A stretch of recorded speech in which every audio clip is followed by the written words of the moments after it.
It is now my great pleasure to introduce our next speaker this morning. We're so fortunate to have Dr. Rao with us from the FDA.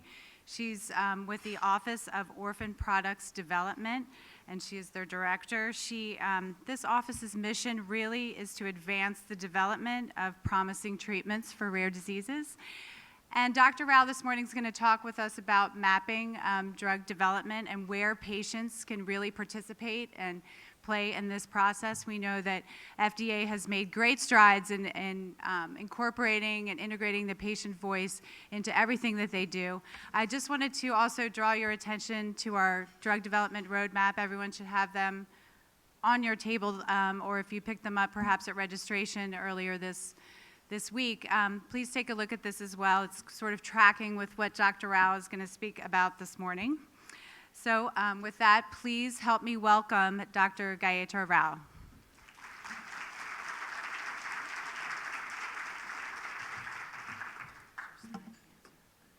Perfect, thank you. Hi, good morning. I have to admit, this was one of the coolest things I've seen this morning when they said, "Here's my phone, pick it up and call." So that was by far one of the coolest things I've seen.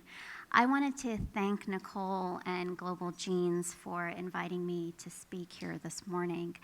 I'm out on the East Coast. I'm based out in Washington, D.C., and I've got a small child. She's 17 months old, so I don't often make the trek out to California, so it just sort of goes to show you how important I felt it was for me to be here, because this is by far the type of audience that we care about the most and we want to reach out to the most.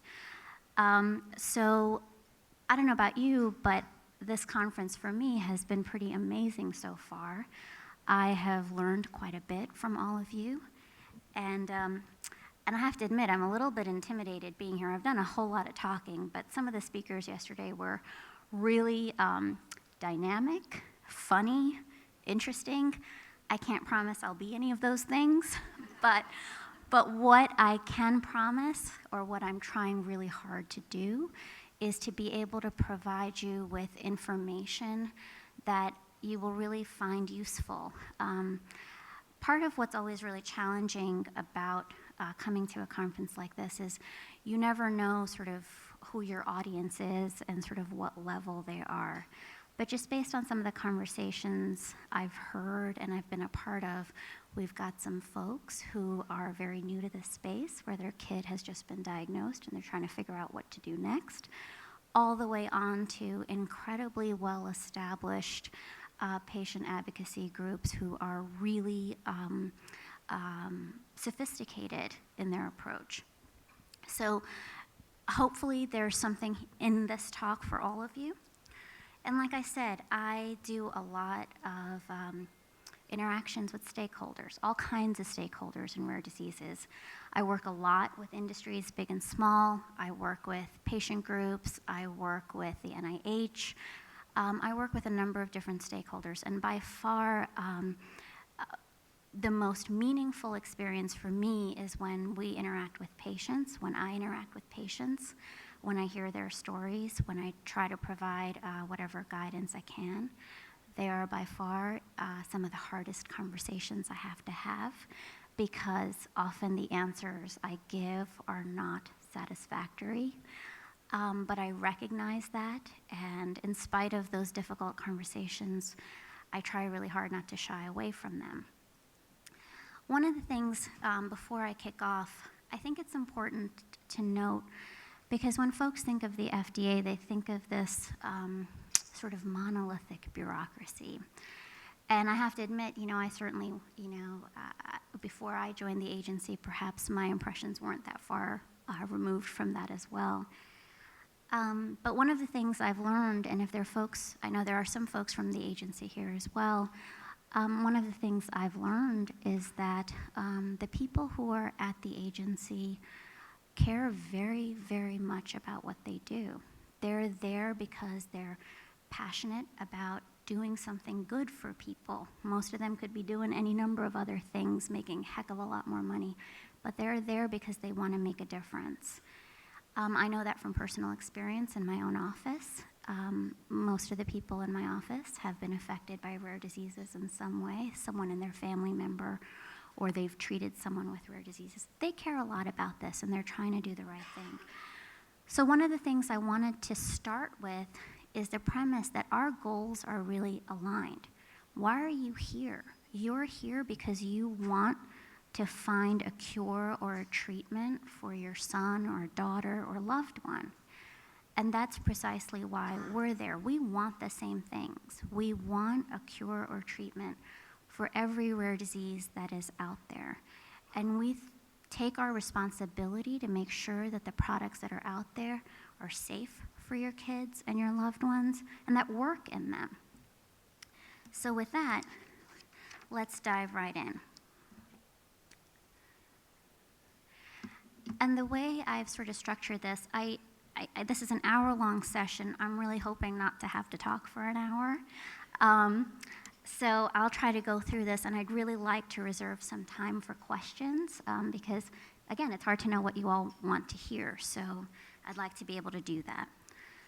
So I want to start with this basic premise that patients and patient advocates, and especially rare disease patients and patient advocates, play an incredibly critical role in the drug development process.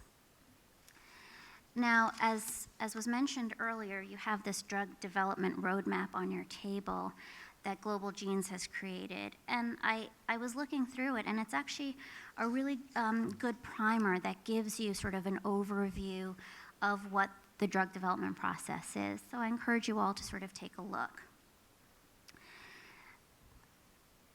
And what my goal is this morning is to really talk about what is your role as a patient advocate as part of this process? How do you maximize that role? What are the kinds of things you should be thinking about? So let's take a step back and let's think about what is the end goal here, right? What's the end goal? The end goal is you want a drug that's going to cure or treat your child, your loved one. And so at the end of the day, that's really what your aim is, to get this cure or to get this treatment. And in order to be able to do that, what you really need is, at the end of the day, you need a product that FDA is going to review and approve so that it's on the market and that your kid can get access to it. So that's the end goal. You need an FDA-approved FDA-approved product on the market. So if that's really what your end goal is, you have to start thinking about that from the get-go. You can't sit here and think, you know what, we haven't even figured out what the gene is for my kid's disease. We don't even have an animal model for my disease yet. There's not even a compound that anyone's studying that's looking at my disease. FDA approval is just so far down the horizon right now, I can't even think about that. I can't even focus on that. And I'm here to tell you that that's short-sighted. You need to start thinking about that right now. And that's not a way to scare you and say, oh God, here's one more thing I have to think about if I'm not overwhelmed enough. This is just to offer you suggestions of how you should start thinking about it and how to build that into the portfolio of things that you're doing to make sure that it's not an afterthought or something that you're going to worry about way down the line. I mean, I was sort of trying to think about what's a good analogy, and I think the best sort of analogy is you have to think about it as saving for retirement. I mean, when you're out of college and you're starting out in your career, you are not thinking about retirement. You're thinking about grad school. In my case, I was thinking about med school. I was thinking about law school. I wasn't thinking about all the debt I was accumulating and how I was going to pay all that off and would I have money to retire. That's short-sighted, right? You have to start at the very beginning and think about that. Is that the first thing I think about and the only thing I think about? No, but it's certainly something that I think about and I should be thinking about going along. So when I am ready to retire, I'm not freaking out at that point saying, oh my God, I've got nothing saved. So what are those things? So let's start at the beginning, right? How does this usually happen? Usually what happens is, and I've heard this time and again from any number of parents, you come home, you've just gotten an awful diagnosis for your child, you go online, you see that there isn't a whole lot out there for your kid, you're terrified by what the prospects look like, and you feel helpless, and you want to do something. And often that ends up with coming together and creating a foundation, however small it might be, to start finding a cure, to start finding a treatment. And you start meeting other families, and you start connecting with one another. And little by little, your Rolodex starts to grow. And you start off, and maybe in the beginning, you're creating all this information in sort of an Excel spreadsheet. You've got names, addresses, email addresses, contact information. That's really sort of the beginnings, the very beginnings of a registry, if you really think about it, right? And for those of you who haven't created a registry, or even if you have one, if you haven't created a registry, I strongly encourage you to consider creating one. And here's why creating a registry. I know there are a whole host of reasons why registries are so important. But here are some reasons why, from FDA's perspective, registries are important. And these are just a few examples. The first is sometimes registries are often the only places where we have any kind of documentation about what's the prevalence of the disease, how many people have it, what is the age distribution of the disease. Sometimes that's the only place we have that information. Why does that matter? Because there are a number of incentives at FDA that are that you can be eligible for, and we need that information. We need to know, what's the prevalence of your disease, what's the age distribution, and registries can help to provide that very helpful information. Registries are often a great starting point for a natural history study, which we'll talk about in a minute. A registry doesn't supplant a natural history study. It's not one and the same thing. But a registry is a great tool to start asking some of the questions that you might need for a natural history study. Identifying the patient population you might want to study in a natural history study. It's a great tool. And this is something, I was talking to a patient advocate a long time ago, and it was, I think, such a wise and such a wise thought. She said, look, my kid's disease, we don't have anything, and I hate to say it, I don't think there's anything gonna happen. I don't think we're gonna have anything in my kid's lifetime, but that doesn't mean I don't do anything. What they're doing is they're creating a registry, because when there is that compound, you've got your patients. You've got your patients that if you want to start enrolling in a clinical trial, you're ready to go. You've got your ducks in a row. One of the things my office does is we fund clinical trials for rare diseases. And by and large, we get quarterly reports and annual reports from them. And one of the things that we see by far and away that the toughest time with clinical trials is enrollment. Just can't find enough patients to enroll in a timely fashion. If you've got a good registry, that's a great place to start. And the last thing I did want to note is that having this sort of a base of folks you can contact has all sorts of unintended usefulness.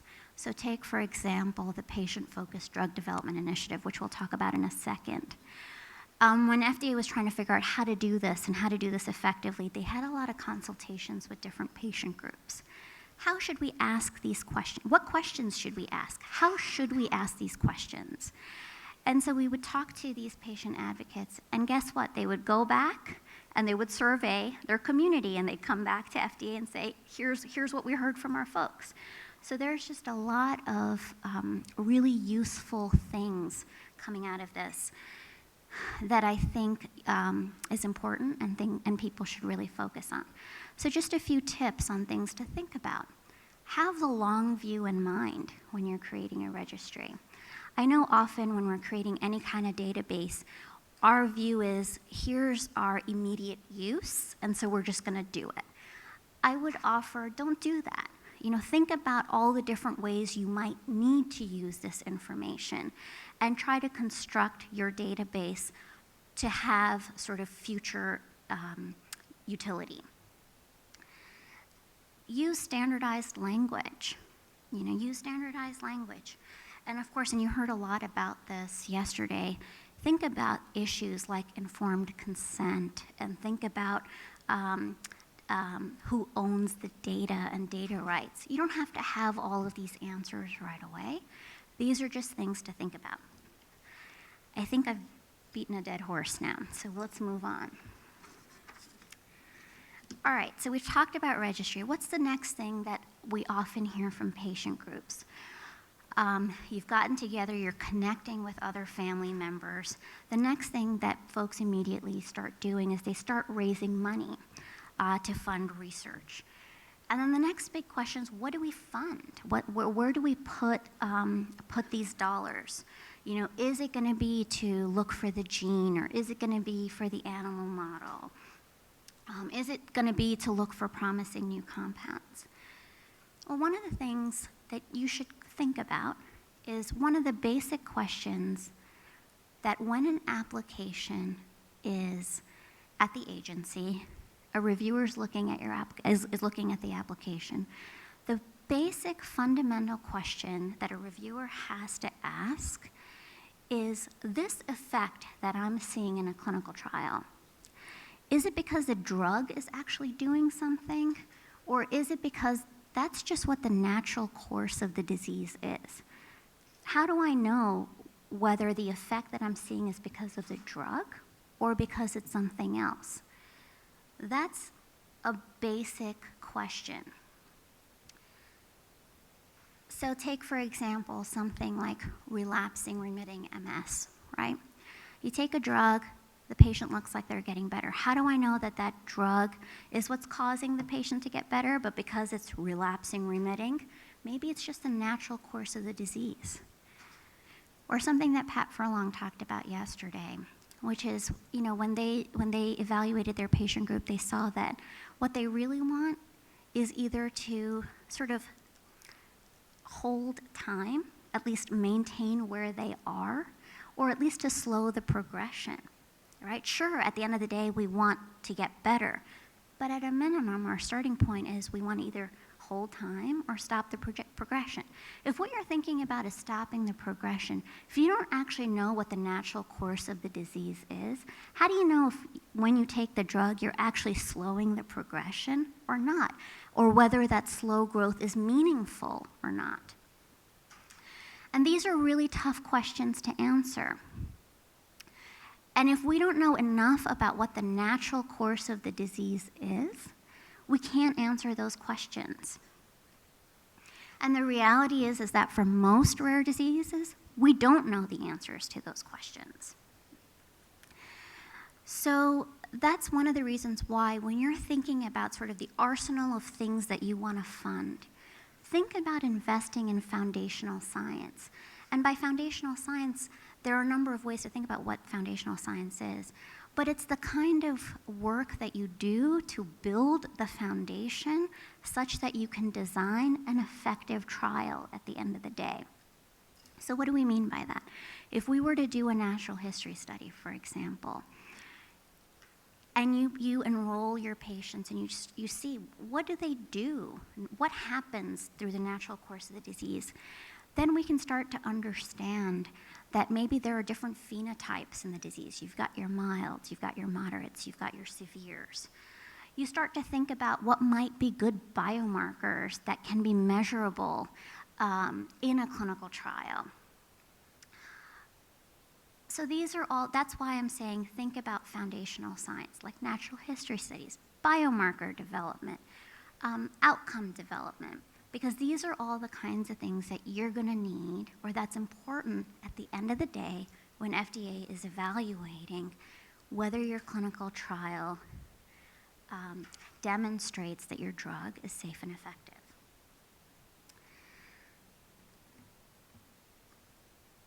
So one of the things that folks don't understand, and this is something that the agency has really been trying to stress, particularly in natural history, particularly in the rare disease space, really sort of encouraging sponsors, encouraging patient groups to really think about investing in this space.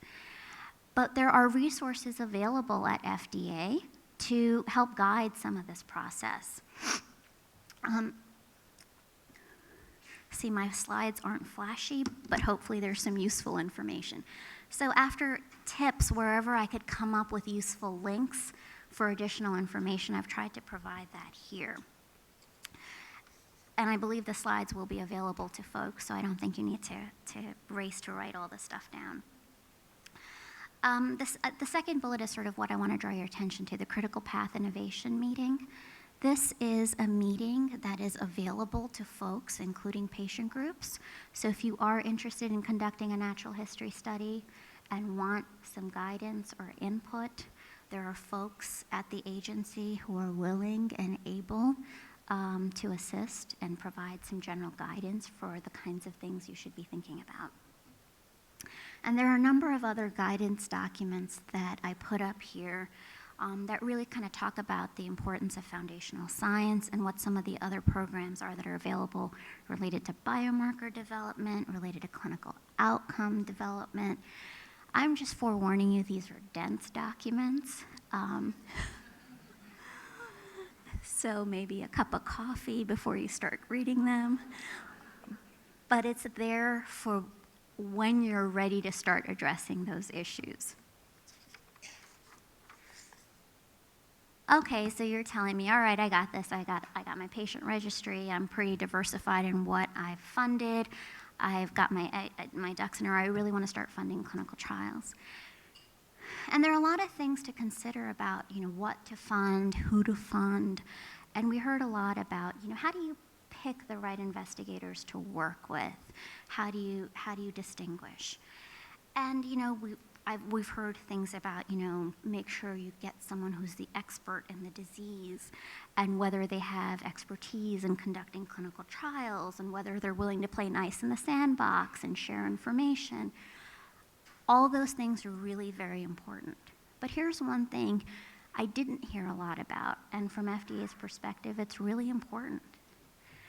A lot of academic investigators just don't know a lot about the FDA requirements for conducting a clinical trial.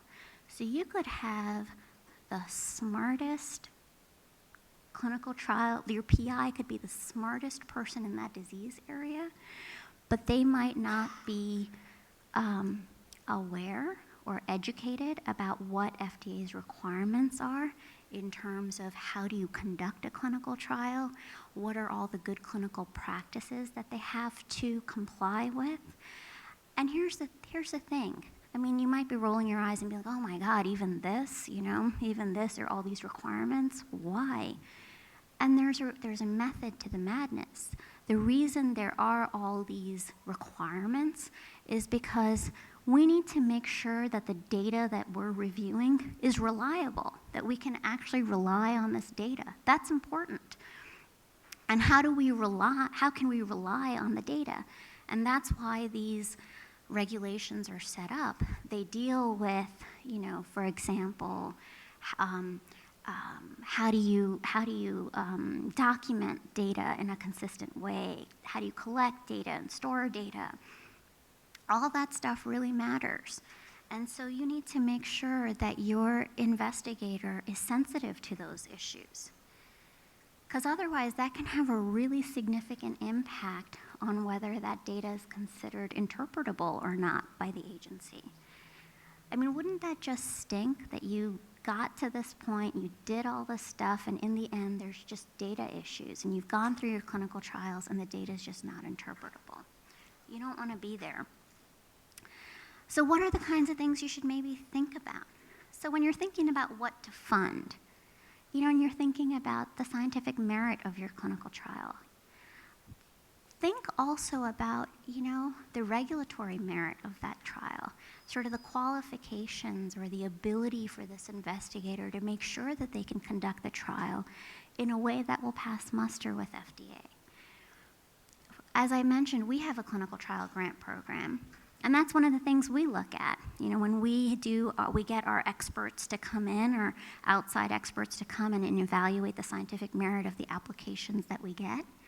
But we also invite the review divisions to come and evaluate these applications. They don't vote on the applications, but they'll say, hey, there's a problem with this application, you know, and here's why FDA is going to have a problem with it. And that factors into the decision making. So think about that. Okay, what if you just have one investigator and you don't get your pick of 20 different investigators all wanting to play in that field? I'm not saying you're out of luck. What I'm saying is encourage your investigator to be educated about these requirements. And I have some useful links of ways and tools that we can make sure that our investigators are trained adequately. And lastly, the other thing that folks need to think about is before you engage in clinical trials, meet with the agency. Talk with the agency about, here's what we're thinking about doing. These are pre-IND meetings. Here's what we're thinking about doing. Here's the design that we're thinking about engaging in. Does this make sense? And allow FDA to weigh in. The folks at the agency understand that for rare diseases, you often only get a chance to do this once. And so you have to do it right the first time. And so they're very willing to engage up front. And in fact, they'd rather engage up front and be able to opine on what makes sense and what might be problematic. So here are some resources. The first one was created by the CEDAR Rare Disease Program, and this is the tool that they created for NIH's investigators, because believe it or not, even they have issues. So that's a really helpful tool, and that's what we've been using to train NIH academic investigators. And the second is a tool that we created for the investigators that my office funds.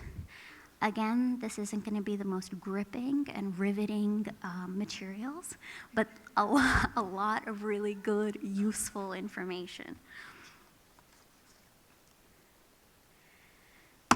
Oh, sorry about that. Okay, the fourth most important thing that I think folks should think about is really educating yourself about the FDA regulatory process. And maybe this should have come first. Why is that important? Because you need to understand the basics about how the agency works if you're going to engage with the agency in a meaningful way. I'm not suggesting all of you go out and become experts so that you can now go and consult. You know, and there are resources here at the agency that can help educate you about what we do, what we don't do, what are the resources. But I think it's imperative, if you want to engage in a meaningful way with FDA, understand how the process works. By and large, the patient advocacy groups that have sort of the most productive conversations with the agency are the ones who understand what we do and what we can do and what we can't. So for example, there are many myths about the agency. One of the myths that I hear all the time is, well, FDA should really focus on doing research in this area. FDA doesn't do research. We don't actually conduct the studies. That's not what our function is. NIH conducts studies, all kinds of studies, but not FDA. What we do is we review the studies that are conducted by others, by industry. That's what we do. And this is a myth that gets repeated over and over again. The second is to sort of understand that FDA is a regulatory agency. We're bound by laws and by regulations. We are required by law to review drugs to ensure that those drugs are safe and effective. We don't have the discretion to waive that requirement. We are required to review drugs to make sure that they are safe and effective. We have the discretion to determine how much evidence is needed to find a drug to be safe and effective. So there is flexibility in how we make those determinations. But at the end of the day, we cannot put a drug out on the market that is not safe and effective. Why does that even exist? And that exists because of some terrible tragedies that occurred, where the public decided that it was in the public's best interest to make sure that the agency has this responsibility to make sure that what's out there is safe and it works. And I've heard this time and again from patients that rare disease patients are no different than any other patients, in that rare disease patients deserve treatments that are safe and effective just like any other patient. And we believe that. The other thing that I think patient groups need to understand is that FDA cannot discuss a sponsor's application with a patient group. In fact, we can't even acknowledge that there is an application in-house. That's by law. We're prohibited from doing that. And so it poses a challenge if, for example, a patient group approaches us and wants to talk about a certain drug development, a certain sponsor's drug development. We can't engage in that discussion. Or if there's an issue with a sponsor's drug development and a sponsor puts out a press release and a patient group is upset about what's happened and wants to meet with the agency to learn more. Believe me, we wish we could have those conversations with you. You know, maybe I shouldn't say we, I wish I could have those conversations with you. But there are reasons why we can't. And part of the reason why we can't is because this is viewed as the company's confidential information. It's their confidential proprietary information. So we can't talk about it. Why does that matter? Because we want to make sure that we continue to incentivize. It's not that the sponsors are bad guys. It's that we want to ensure, and the system is set up such that we want to ensure that sponsors are incentivized to invest and develop in this space. And part of the way that sponsors are willing to invest and develop in that space is if they have the assurance that what they're working on can stay confidential. So that was a piece that I wanted to make sure that folks understood and appreciated. The last bit that I would encourage patient groups to really think about is to really understand and be educated about the incentives that exist at FDA to promote the development of products for rare diseases. For big companies like Pfizer and Glaxo, they're savvy. You know, they've got regulatory machines. They know, you know, what all the incentives are. So it might not be as relevant or useful for patient groups working with those companies. But a lot of companies in this space are really small. You know, they're not as savvy, they're not as sophisticated. So they might not be aware. For example, just yesterday I was talking to someone about our clinical trial grant program. They didn't know we had one. And in fact, they didn't know that we fund industry. Look at that. We fund everybody. That might be something that patient groups should think about. You know, be educated about what are the incentives, that we have a grant program, that we have orphan drug designation that'll give a company tremendous tax credits for clinical trial costs, that'll give a company 7 years of exclusivity if they get a product approved on the market. So you can educate them. Academic investigators, if those are the folks you're working on, they're not really going to care much about this, and they shouldn't. That's understandable. But why should you care about it if you're working with them? Because guess what? If there's a product that got designated as an orphan, a company might be more likely to license it. You know, so these are things to think about.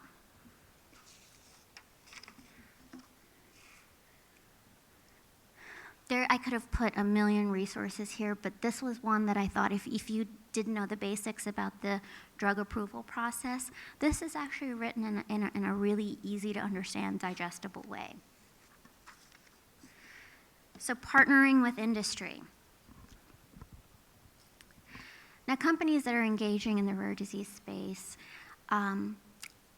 are very attuned to the fact that they need to partner with patient groups.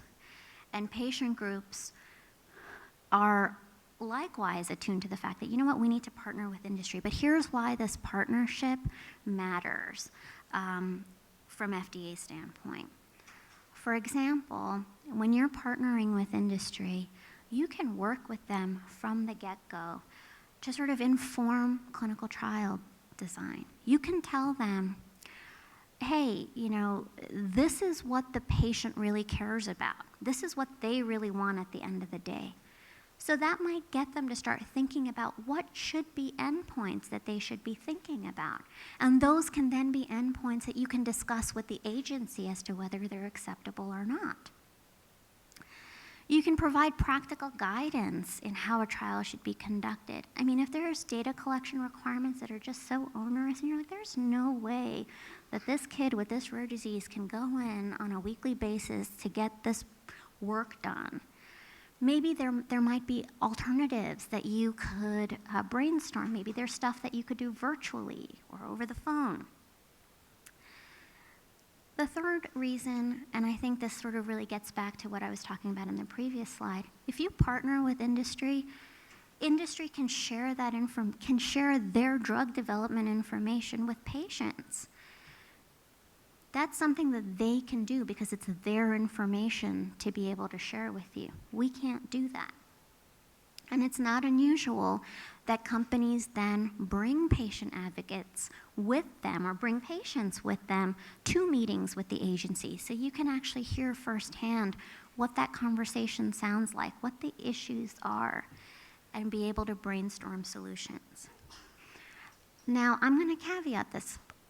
Partnering with industry is really important, but bear in mind conflicts of interest. And I'll just asterisk that for a second because we're going to talk about it at the tail end.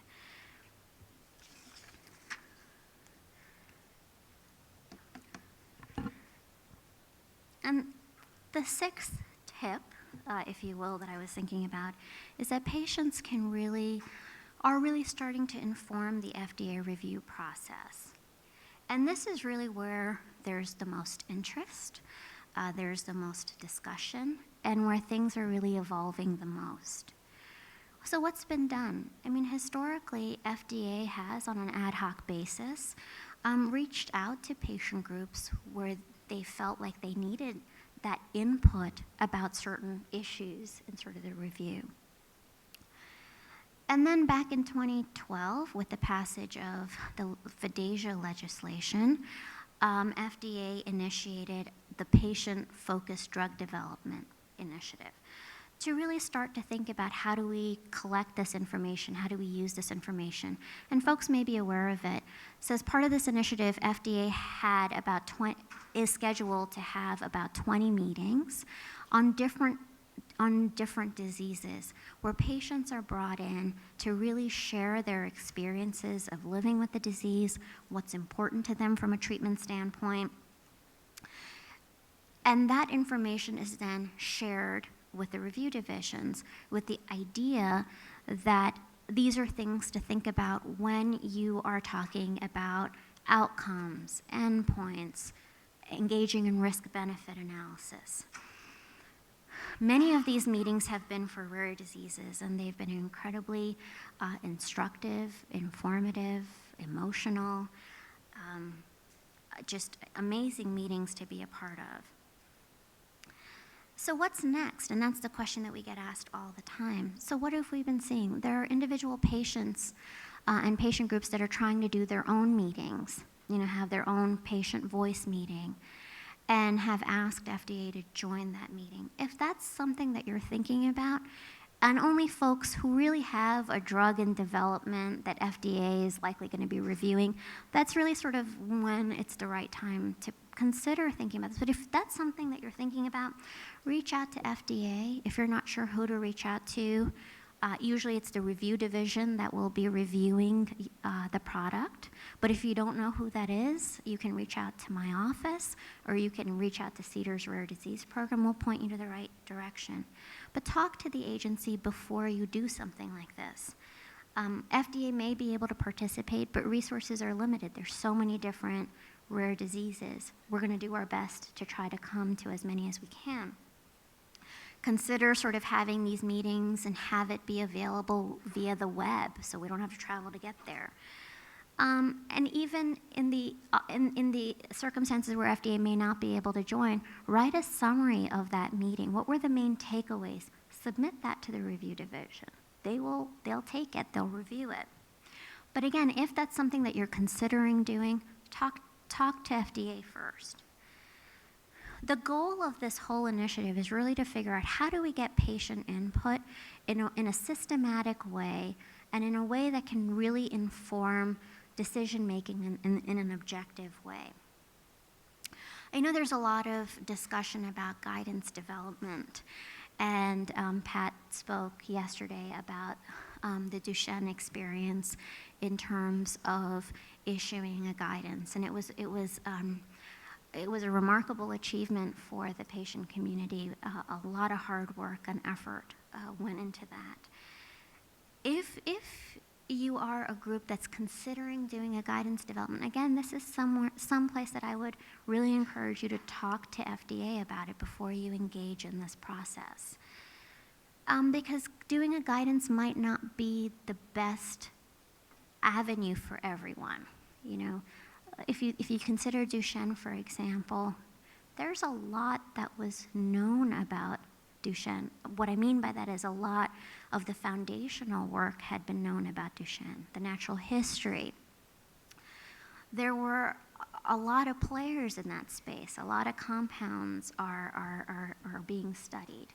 And so in that case, you know, a guidance was very helpful and useful. So it may not be necessarily the right option for every disease. You don't need a guidance document to get a drug approved by FDA. There might be cases where it makes sense and it's a good long-term strategy, but it's not a one-size-fits-all. So think about what might be good strategies for you and talk to the agency. So again, more resources if you want to know more about sort of the patient-focused drug development, risk-benefit decision-making. I've got some sources here. And this is the last tip I have, is to participate in FDA advisory committees. Once a drug is under review, often what FDA will do is recommend that the drug be reviewed by an advisory committee. And the advisory committee consists of a number of external experts to review the data that the agency reviewed and really make an opinion about whether they think that drug should be approved or not. Well, guess what? Patients can get to be a voting member on an advisory committee. So you can have a representative on the advisory committee evaluating the data and to be able to vote as to whether that drug should be approved or not. Patients can and do serve on these committees, and they play a really critical role. But in order to be on this advisory committee, there's a process that you need to engage in. And the first process is to make sure that you don't have any conflicts of interest. So remember back to where I was talking about partnering with industry, but you want to make sure you don't have conflicts. So how do you do that? Well, think about, what portion or who you want in your organization to engage with industry, and think about, sort of perhaps walling off others who might not have this conflict, so that there are folks who can participate on this committee. Just something to think about long term. And patients who are recommended or who want to be a patient representative sort of have to go through this process, like I said, and part of that process is to go through a conflicts of interest check. And by the way, this conflicts of interest check isn't just for patients. Every expert on the advisory committee has to go through conflicts of interest because, again, you want to make sure that people who are looking at the data can do it independently and give an independent assessment about whether it should be approved or not. Bear in mind that more often than not, FDA follows the recommendation of an advisory committee. It's not always the case that FDA follows the recommendation of an advisory committee, but more often than not, they do. So I just wanted to make sure folks were aware of that. Interestingly enough, some representatives who have gone through the patient representative process, they've also been tapped by review divisions during the review process of applications for input. So another good way to participate. Here's the website about the patient representative program if you're interested in learning more about it. And my last slide, a bunch of contacts. The first one is for my office. We really try to make ourselves available and accessible. If you go to that website, you have all these contact information, all these different individual contact information. You will get a human on the other line or a voicemail where a human will call you back. The Office of Health and Constituent Affairs, FDA Patient Network, they're another great resource. They're the ones who run the patient network, the patient representative program. And the last two are CEDAR specific, CEDAR Rare Disease Program and CEDAR's Professional Affairs and Stakeholder Engagement. We're here, one of our main functions is to serve in this outreach educational role. So if you have any questions, please do reach out. There's one other plug I wanted to make, and I didn't have a good way to weave into this, and it just was born out of a conversation I was just having this morning. And it was really about, where do we put our energies? There's so much we have to do. Where do we put our energies? So let me add one more thing for you all to think about where to put your energies. Everyone here is just so focused on, I need to find a cure. I need to find a treatment. I want to encourage you to sort of think about the attendant things that you need. For example, if you have a drug and the drug needs to be delivered to the brain, you need a device that can do that. And sometimes that's the problem, and that's been the problem. So think about investing in that space. We've heard so much about the diagnostic odyssey, yet not as much is really talked about in terms of developing good diagnostics for patients. What about the diagnostic space? And your children who have challenges, like we heard yesterday about the wheelchair where patients can stand upright. What about equipment that kids need to live a better quality of life? Those are all areas to also consider thinking about. With that, I'm really going to stop. I really thought I'd have much more time, but we do have time for questions. There was just so much I wanted to share with you. I hope I have not bored you all to tears. But even if I have, hopefully you've got some good information that you can go back and bore yourself to tears some more later with, maybe. Hi, thank you so much for this information. It was really presented in a way that it feels less daunting. Oh, so good. I'm not sure how I'll feel when I'm reading, but right now I appreciate it. I am with Lipodystrophy United, and we're a community that has been lucky enough to have a treatment that has gone through some of these processes. And my question is involving step 7 that you were talking about and the advisory councils. And without, my own sob story, I will say that I did speak to the FDA. It went in the open public, and the frustration our community had was that the advisory council was made up of individuals who did not understand the rare disease space. I think one or two, and even many of the physicians or the experts on the panel could not even pronounce lipodystrophy. One or two maybe had ever seen a patient with lipodystrophy. So it was frustrating to have these individuals make this decision that was so impactful to our life, yet they really, they were experts in some areas, but not in the areas that we needed. So how do we help you with that process, or what are you all doing to ensure that the advisory council understands rare space? That is a great question, and you've really hit on something that we are really struggling with, because here's the challenge, right? often there are so few experts who know that space, and they're often the ones who are involved in the actual drug development process. And so when you think about who should serve on the advisory committee and you think about conflicts of interest, those two things come head to head. And that is a real challenge, particularly for the rare disease community. And it's something that I know this isn't going to be a good answer, okay? So let me just start with that, okay? Like so many of my answers are not going to be satisfactory answers. But this is an issue that is really front and center for us. And by that, what I mean is the office that I live in, one of my sister offices is the advisory committee's office. They're the ones who do these conflicts of interest checks, and we all report into the same boss.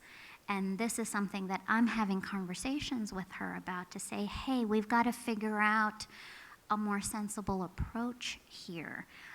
Because on the one hand, we want to ensure that the folks who are on the panel are independent, but at the same time, we want to ensure that the folks who are on the panel are also the right experts who are on the panel.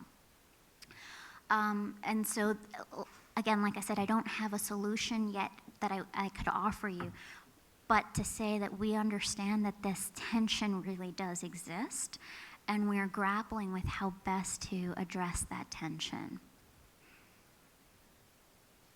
Question? I know the FDA does a lot with not only rare diseases, but the symptoms that are caused by rare diseases. Mm-hmm.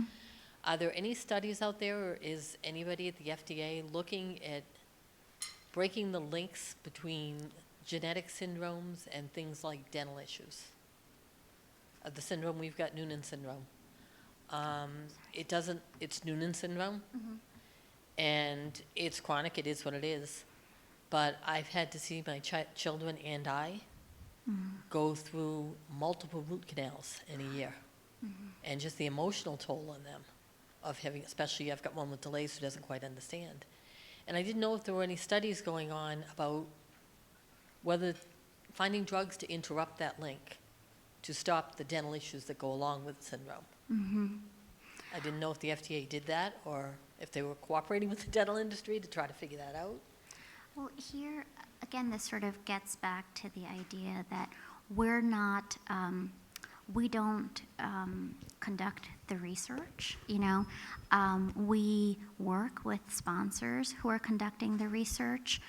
And so these are the kinds of issues that should a sponsor come to us to talk about this disease, depending on the specific manifestation that they are dealing with, this is going to be part of that discussion and should be a part of that discussion, and probably one of the reasons why you as the advocate should talk to sponsors to make them aware of these